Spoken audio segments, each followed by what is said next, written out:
ஓம் சரணாகத தீனார்த்த பரித்ராண பராயணே சர்வஸ்யார்த்திகரே தேவி நாராயணி நமஸ்துதே. வணக்கம் நேயர்களே, இது மகாலட்சுமி ஜோதிடம் வழங்கும் காலச்சக்கரம். உங்கள் அன்பு ஜோதிடர் ஸ்ரீராம்ஜி பேசுகிறேன். அனைவரும் நலமுடன் இருக்கிறீர்களா? நன்றாகத்தான் இருப்பீர்கள், நன்றாக இருக்க வேண்டும். இன்றைய காணொளியில் நாம் காண இருப்பது தொழில் வெற்றி சூட்சுமங்கள். இதுதான் தலைப்பு. ஜாதகம் பார்க்குறவங்களில் நிறைய பேர் சொந்த தொழில் பண்ணிகிட்ருக்கிற அமைப்பு உள்ளவங்களாக இருப்பாங்க. பட் அவங்க கேட்குற ஒரு கேள்வி, சார் 8 வருஷமாக பிஸ்னஸ் பண்ணுறேன், 9 வருஷமாக தொழில் செய்கிறேன், 6 வருஷமாக தொழில் செய்கிறேன், 15 வருஷமாக இதே தான் பண்ணிகிட்ருக்கேன், ஆனால் வளர்ச்சி முன்னேற்றம் அப்படிங்கிறது ஒன்றும் பெருசாக இல்லை. ஏதோ கைக்கும் வாய்க்கும் வண்டி ஓடுது, வாங்கின கடனுக்கு வட்டி கட்டுறதுக்கு தான் முடியுதே ஒழிய கடன் இல்லாமல் நிம்மதியாக தொழிலை செஞ்சு இந்த தொழிலை அடுத்த கட்டத்துக்கு நகர்த்தி கொண்டு போக முடியல அப்படின்னு சொல்லுவாங்க. பொதுவாக உங்களுக்கு தொழில் செய்கிற அமைப்பு ஜாதகத்தில் கிரகங்கள் ரீதியாக இருந்தாலும் கூட சில வகை பழக்க வழக்கங்களை நீங்கள் கடைபிடித்தீங்கன்னா கண்டிப்பாக உங்கள் தொழில் அடுத்த கட்ட வளர்ச்சியை நிச்சயம் எட்டி பிடிக்கும். இதுக்கான சூட்சுமத்தை இன்றைக்கி என்னன்றதை நான் சொல்லலான் இருக்கேன். தொழில் அப்படின்னு எடுத்துக்கிட்டோம்னாலே இந்த 3 கிரகங்கள் ரொம்ப முக்கியமாக நின்றுடும். முதல் கிரகம் சனி. சனி இல்லைன்னா தொழிலே இல்லை. எந்த தொழிலை நீங்கள் எடுத்துக்கிட்டிங்கனாலும் அதற்கு சனி ஒரு முக்கியமான காரணமாக இருக்கத்தான் செய்வார். காலபுருஷனுடைய 10ஆம் வீடு அவருடையது. அப்போ தொழிலுங்கிற ஸ்தானத்துக்கு அதிபதியே அவர் தான்.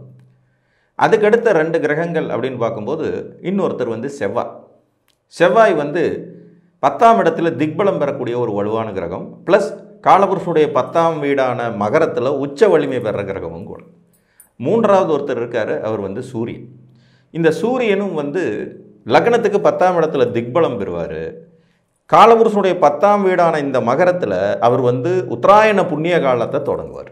அப்போ தொழில் அப்படிங்கிறதுல வலுவடைய இந்த 3 கிரகங்களின் துணை அப்படிங்கிறது நமக்கு ரொம்ப ரொம்ப அவசியம். ஜாதகத்தில் இவங்க எந்த நிலைமையில் இருந்தாலும் சரி, இவங்களுக்கான காரணிகளை நீங்கள் வளர்த்து கொண்டீர்கள் என்றால் ஆட்டோமேட்டிக்காக உங்கள் தொழில் வளர்ச்சி அடையும். சரி, எனக்கு சூரியன் நீச்சம், சனி நீச்சம், செவ்வாய் ஒன்றும் அவ்வளோ பவரில் இல்லை, ராகுவோடு சேர்ந்து கெட்டு போயிட்டாரு, அப்படி இப்படின்லாம் யோசிக்காதீங்க. நீங்கள் சுய தொழில் தான் புரிகிறீர்கள், அதை பல ஆண்டுகளாக புரிகிறீர்கள்னா அதில் அடுத்த கட்ட வளர்ச்சிக்கு நான் இப்போ சொல்ல போகிற காரணிகளை ஃபாலோ பண்ணி பாருங்கள். கண்டிப்பாக வளர்ச்சிங்கிறது உங்களுக்கு இருக்கும்.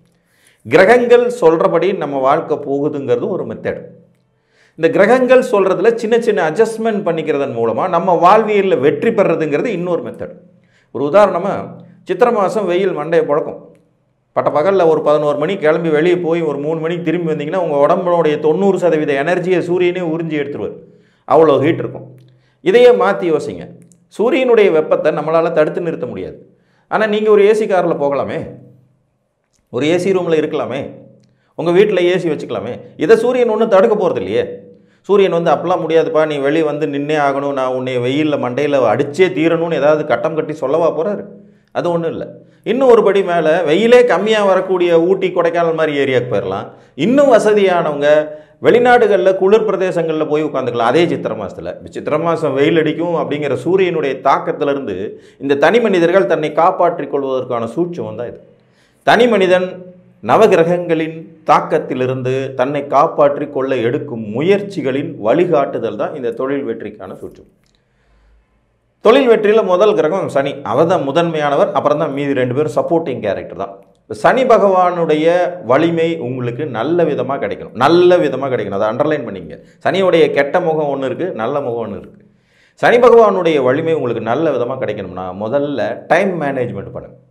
நேரத்தை மதிங்க. நீங்கள் நேரத்தை மதிச்சிங்கன்னா சனி உங்கள் கிட்டே வரமாட்டார். அவர் உங்களுக்கு ஒன்லி பாசிட்டிவ் எனர்ஜியை மட்டுமே கொடுப்பார். நெகட்டிவ் எனர்ஜி கொடுக்கவே மாட்டார். எவன் ஒருவன் சொன்னதை சொன்னபடி சொன்ன நேரத்துக்கு செஞ்சு முடிக்கிறானோ அவன் வாழ்க்கையில் தோக்க மாட்டான். இதை டைம் மேனேஜ்மெண்ட் சொல்லுவோம். இது உங்களுக்கு மிகப்பெரிய வெற்றியாளர்கள்லேருந்து சாதாரணமான வெற்றியாளர்கள் வரைக்கும் அனைவருக்கும் பொதுவான ஒன்று. புரியுதுங்களா? நேரத்தை சரியாக பயன்படுத்துங்க. காலதாமதம், கால விரயம், சோம்பேறித்தனம் இதெல்லாம் சனி உங்களுடைய நெகட்டிவ் பக்கத்துக்கு இழுத்துட்டு போகிற ஒரு காரணம்.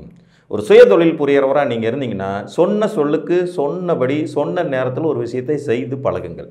ஒருவேளை செய்ய முடியாத சூழ்நிலை வந்தால் அதற்கான சரியான காரணங்களையும் விளக்கங்களையும் உங்கள் வாடிக்கையாளருக்கோ உங்கள் வேலை செய்கிறவங்களுக்கோ சொல்லிவிடுங்க. அப்படி நீங்கள் நேரத்தை சரியாக மதிச்சிங்கன்னா கண்டிப்பாக சனி பகவானின் வலிமை உங்களுக்கு தொழிலில் நல்ல விதமான வளர்ச்சியை கட்டாயம் கொடுக்கும். இது முதல் விதி. செவ்வாயினுடைய ஒரு நெகட்டிவ் என்ன? கோபம், ஆத்திரம், எரிச்சல், முன்கோபத்தனம். இது இல்லாமல் பார்த்துக்கங்க. ஒரு கிரகத்தின் நெகட்டிவை நீங்கள் குறைச்சிட்டிங்கன்னா அதோட பாசிட்டிவ் உங்களுக்கு வந்துடும். சனி பகவானுடைய நெகட்டிவ் என்ன? மந்தத்தனம். அதுக்கு தான் அவர் பேருக்கே மந்தன்னே வச்சுருக்காங்க. சோம்பேறித்தனம், ஜெல்யூசஸ், பொறாமப்படுறது, மற்றவங்க மேலே வைத்தறிச்சல் படுறது. நான் இப்படியே இருக்கேன், அவன் மட்டும் முன்னேறிட்டானா. ஏதோ ஒரு படத்தில் நம்ம ஒரு டெல்லி கணேஷ் கூட சொல்லுவார், நான் 6 வேளை குளிக்கிறேன், 3 வேளை சாமி கும்பிட்றேன், 10 வேளை பல்லு வளர்க்குறேன்னு. அப்போ பொறாமை இல்லாமல் வாழ்ந்தால் சனி பகவானுடைய நெகட்டிவ் குணம் உங்களை விட்டு போய் நேர மேலாண்மையை ஃபாலோ பண்ணும்போது பாசிட்டிவ் எனர்ஜி அதிகமாகி உங்கள் தொழில் விருத்தியாகும். முதல்ல நேரம் தவறாமை, இது சனிக்காக. செவ்வாய்க்கானது என்ன? செவ்வாயுடையது முரட்டுத்தனம், பிடிவாதம், நான் நினச்சது தான் சரின்னு சொல்கிறது. இதை மாற்றிக்கிங்க. மற்றவர்கள் கருத்தை செவி கொடுத்து கேளுங்கள். எதற்கெடுத்தாலும் கோபமும் ஆத்திரம் படுவதை குறைத்து கொள்ளுங்கள். ஆத்திரம் கோபம் படுறதை குறைச்சிங்கன்னா செவ்வாய் உங்களுக்கு பாசிட்டிவாக வேலை செய்ய ஆரம்பிப்பார். உங்களுடைய எனர்ஜியை, உங்களுடைய வேகத்தை, உங்களுடைய துடிப்பை தொழிலில் காட்டுங்க. புரியுதுங்களா? பூமியை உதாசீனப்படுத்தக்கூடாது. செவ்வாயினுடைய ஒரு முக்கியமான விஷயம், பூமியில் எச்சிட்டு போகக்கூடாது, பூமியை எட்டி உதைக்கக்கூடாது, பூமியை அசுத்தம் பண்ணக்கூடாது. பூமிக்கு அவர் ரொம்ப முக்கியத்துவமான கிரகம். மண்ணை மதிப்பவனுக்கு பொன்னாய் விளையும் அப்படின்னு சொல்லுவாங்க. இந்த மண்ணை மதிக்கிற அமைப்பை செவ்வாய் சொல்லுவார். அதுக்கு தான் அவர் தொழில் ஸ்தானத்தில் 10ஆம் இடத்துல உச்சம் பெற்ற நிலையில் இருக்கார். நீங்கள் தொழில் செய்கிற இடத்த, அதாவது வேலை செய்கிற இடம் தான் கோயில்னு சொல்கிறாங்க இல்லையா, கோயில் மாதிரி வச்சுக்கணும். இது செவ்வாயினுடைய சூட்சமம். முதல்ல நேரம் தவறாமையாக இருக்கணும். அடுத்தது கோபத்தை குறைத்து கொள்ளுதல் வேண்டும். கோயில் மாதிரி நம்ம பணிபுரிகிற இடத்த பார்க்கணும். பணிபுரிகிற இடத்துல சக ஊழியர்களுக்கு மரியாதை கொடுக்கணும். கோபம், வேகம், முந்திரி கொட்டத்தனம் இல்லாமல் நிதானமாக ஒரு விஷயத்தை சரியாக ஆராய்ந்து முடிவெடுக்கும் பக்குவத்தை வளர்த்துக்கிட்டிங்கன்னா செவ்வாய் உங்களுக்கு ஆட்டோமேட்டிக்காக ஆக்டிவேட் ஆகிடுவார். செவ்வாயின் காரகத்துவங்களில் இருக்கிற நெகட்டிவை விட்டுட்டு அந்த பாசிட்டிவை எனர்ஜெட்டிக்காக அதிகப்படுத்துறது, சுறுசுறுப்பாக இருக்கிறது, நேரத்துக்கு ஒரு காரியத்தை செய்கிறது, மற்றவர்கள் சொல்கிற அறிவுரைகளை காது கொடுத்து கேட்பது, செயல்திறன் மிக்கவராக இருப்பது, மற்றவர்களின் திறன் அறிந்து அவங்கள சரியாக பயன்படுத்திக்கிறது. இது ஒரு சூட்சமம். எல்லாத்தையும் நானே செய்யணும்னு களத்தில் இறங்கக்கூடாது. எல்லாத்தையும் நம்மளால் செய்ய முடியாது. இப்போ நான் ஒரு வீடியோ எடுத்து உங்களுக்கு போஸ்ட் பண்ணுறேன்னா வீடியோவும் நானே எடுத்து எடிட்டிங்கும் நானே பண்ணி சவுண்ட் மிக்சிங்கும் நானே பண்ணி எல்லாம் பண்ணிகிட்டு இருக்க முடியாது. அதுக்கு ஒரு ஆளை ஒப்படைச்சிட்டு நாம் ஒதுங்கி நின்றுக்கணும். பேசுகிறோமா, கண்டென்ட் எடுக்கிறோமா, அதோடு முடிச்சோம். இப்போ மற்ற வேலைகளை மற்றவர்களை நம்பி ஒப்படைப்பது. செவ்வாயுடைய குணத்தில் ஒரு முக்கியமான குணம், யாரையும் நம்ப மாட்டாங்க. எல்லாமே நானே செய்யணும்னு நினைப்பாங்க, முன்னாடி போய் நிற்கணும்பாங்க. ஏன்னா செவ்வாய் மேசத்தின் அதிபதி இல்லைங்களா, தலைமை பொறுப்புக்கு காரகிரகங்கிறனால இந்த முந்திரி கொட்டத்தனம்ங்கிறது இருந்துக்கிட்டே இருக்கும். அதை கொஞ்சம் மற்றவர்களுக்கும் அந்தந்த பணிகளை பிரித்து கொடுப்பதன் மூலமாக செவ்வாயின் வலுவையை நீங்கள் அதிகப்படுத்திடலாம். அடுத்தபடியாக சூரியன், அதிகாரத்தில் உள்ளவர்களை மதிப்பது. சூரியன் அதிகாரம். அதிகாரத்தில் உள்ளவர்களை மதித்தா ஒருத்தன் தொழிலில் வளர்ச்சி அடைவான். அவன் என்னடா பெரிய ஆள், அவன் சொல்கிறதெல்லாம் நான் கேட்க முடியாதுங்கிற விதண்டாவாதம் பேசுதல் என்பது கூடாது. நமக்கு மேலே இருக்கிறவங்கள சரியானபடி கைகொள்ள பழகி கொள்ள வேண்டும். அரசியல்வாதியாக இருந்தாலும் சரி, அரசு அதிகாரிகளாக இருந்தாலும் சரி, அதிகாரத்தில் இருக்கிறவங்களாக இருந்தாலும் சரி, இவர்களை சரியானபடி கைகொள்ளும் போது தான் நீங்கள் தொழிலில் வெற்றி அடைய முடியும். ஒரு லைசன்ஸ் தேவைப்படுது, அங்கே போயிட்டு நம்ம சவுண்டை விட்டுக்கிட்டு நீ ஆளா ஓலா பார்த்துடலாமா, நீ பெரிய ஆளா, அப்படி இப்படின்னு எல்லாம் பேசிகிட்டு இருக்கிறதுல ஒன்றுமே பிரயோஜனமே இல்லை. சரியானபடி சரியான நபர்களை சரியாக கைகொள்ளும் போது தான் வெற்றி கிடைக்கும். புரியுதுங்களா? வெற்றிகரமான மனிதர்களின் சூட்சுமத்தில் இதுவும் ஒன்று. அதிகாரத்தில் உள்ளவங்களை சரியாக பயன்படுத்திக்கணும். ஒளி மிகுந்தபடி இருக்கணும். பகலில் அதிக நேரம் உழைக்க ரெடியாக இருக்கணும். பகல் பொழுதை வேஸ்ட் பண்ணவே கூடாது. சூரியனுடைய ஆதிக்கம் பகலில் நிரம்பி இருக்கும் தன்மை. அப்போ அதை வேஸ்ட் பண்ணிவிட்டு ரொம்ப ஒரு லேசினஸாக இருந்துட்டு அதுக்கப்புறம் எனக்கு தொழிலில் வெற்றி வரலை, வெற்றியே கிடைக்கல அப்படின்னு இருக்கக்கூடாது. நாணயம் மிகுந்தவராக இருக்க வேண்டும். சொல்ல காப்பாற்றுற அந்த நாணயத்தை சூரியன் தான் கொடுப்பார். அதில் இருக்கணும். சூரியனுடைய இன்னொரு ஆப்போசிட் என்ன? நெகட்டிவ். அவரோட இது என்னன்னு பார்த்தீங்கன்னா, மற்றவங்கள மதிக்காமல் தெரியுது. சூரியனுடைய ஆதிக்க குணம் ரொம்ப அதிகமாகிடுச்சுன்னா யாரைக்குமே மதிப்பு கொடுக்க மாட்டோம். நீ என்ன பெரிய ஆளா அப்படின்னு. மேனேஜர் என்னை பார்த்து குட் மார்னிங் சொல்லிட்டியா, நான் ஏன் அவனை போய் பார்த்து குட் மார்னிங் சொல்லணுங்கிற எண்ணம் கொடுக்கறது சூரியன் தான். தான் என்கின்ற கர்வத்தை தொலைக்க வேண்டியது அவசியம். ஒரு சுய தொழிலில் வெற்றி அடைகிறவனுக்கு நெளிவு சுழிவு தெரியணும். வளைந்து கொடுக்கும் மிருகங்களும் உயிரினங்களும் மரம் செடி கொடிகளும் நீண்ட காலம் வாழ்கின்றன. ஒரு புயல் வரும்போது நிலச்சி இப்படி நிற்கிற மரம் உளுந்துருது. ஒரு புல் தான் அழகாக ஈஸியாக வளைஞ்சு கொடுத்துட்டு திரும்ப நிமிர்ந்து நின்றுக்கு. புரியுதுங்களா? யாரையும் உதாசீனப்படுத்தும் குணம் இல்லாத நிலையை நீங்கள் கற்றுக்கிட்டிங்கன்னா சூரியனும் இந்த தொழில் காரகத்தில் வெற்றிகளை தருவார். அப்போ 3 விதமான நிகழ்வுகளில் முதல் நிகழ்வு கம்பல்சரி ஒரு தொழில் செய்கிறவங்க கடைபிடிக்க வேண்டிய விஷயம் நேரம் தவறாமை. நேரத்துக்கு நீங்கள் எந்த அளவுக்கு முக்கியத்துவம் கொடுக்குறீங்களோ, எந்த அளவுக்கு மதிப்பு கொடுக்குறீங்களோ, அந்த அளவுக்கு உங்கள் தொழிலின் வளர்ச்சியை சனி பகவான் கூட இருந்து பார்த்துக்குவார். அடுத்தது ஆத்திரம் கொள்ளாமை. இது செவ்வாயினுடைய கான்செப்ட். ஆத்திரம் இல்லாமல் அறிவுபூர்வமாக ஒன்றை சிந்தித்து எல்லாவற்றையும் பகிர்ந்து கொடுத்து இவனை நம்பி இந்த வேலையை ஒப்படைக்கிறேன், ஒருத்தனை பற்றி முழுசாக ஆராய்ந்து அறிந்து கொண்டு அதை அவனிடம் ஒப்படைத்தல் நன்றுன்னு சொல்லுவாங்க.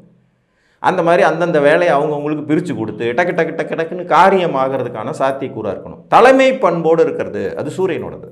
தலைமை பண்பு, ஒருத்தர் அரவணைச்சு போகணும். ஒரு சின்ன தப்பு நடந்தாலும் தாம் தூம்னு குதிக்காமல் அனுசரித்து போகிறது. தலைமை பொறுப்பில் இருக்கிறவங்க கரெக்ட் பண்ணிக்கணும்.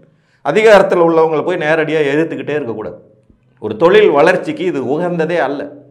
இன்றைக்கி 2 பேரோட ஆரம்பித்த ஒரு கம்பெனி 20 பேருக்கு வளர்ந்து 200 பேராக வளரணும்னா நீங்கள் நிச்சயமாக அதிகாரத்தில் உள்ளவங்களோடு ஒத்து போகாமல் அது நடக்கவே நடக்காது. அந்த ஏரியா கவுன்சிலர்கிட்ட உங்களுக்கு நல்ல பழக்கம் வழக்கம் இருக்கணும்.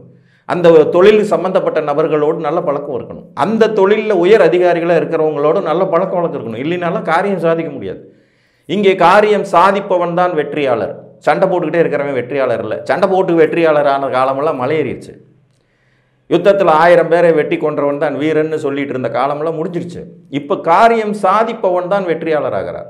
தொழிலுக்கு வலுவை தரக்கூடிய இந்த 3 கிரகங்களில் முதன்மையான சனி பகவானின் குணத்தை எடுத்துக்கங்க.